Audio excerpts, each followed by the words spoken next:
Good evening to each of you. It is a great privilege to be back in Blue Creek again after some years. It's probably been about 12 years since we've been in this area.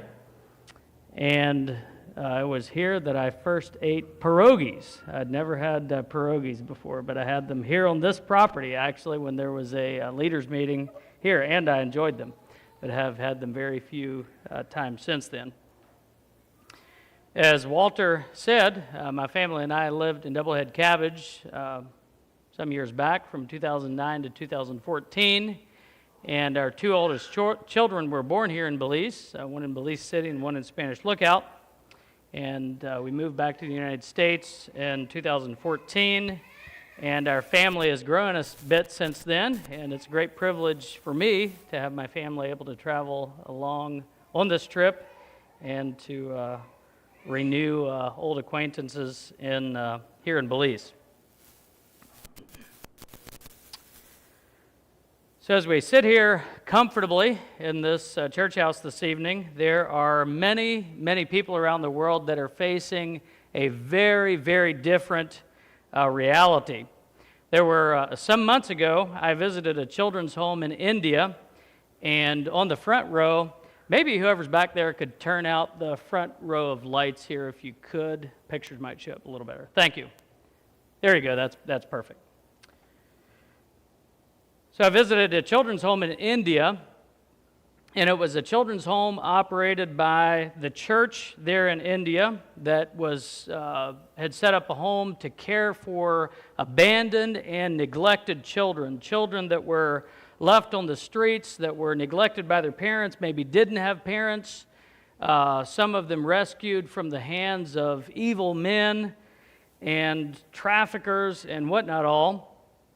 And that's what this group of children was comprised of, and the church was ministering to them, reaching out to them, giving them a place to live, giving them an education, giving them godly teaching.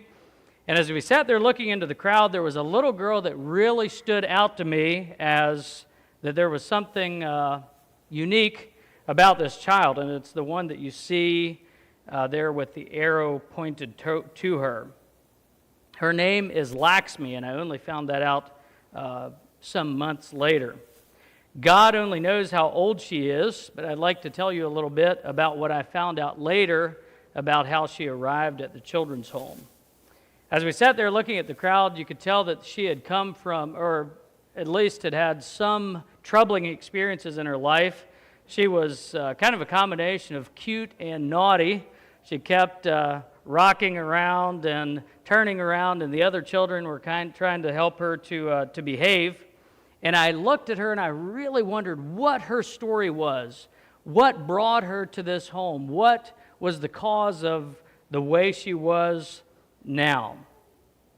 So I came back home and never knew what had happened to this child or what her story was.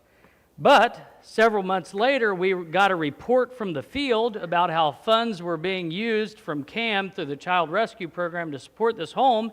And I was flipping down through this report, and there her face was. There was little Laxmi, and I wanted to make sure that it was the same child, so I emailed them and I said, "Is this the same child that is in this other picture on the front row?" And they said, "Yes." And then they told us her story.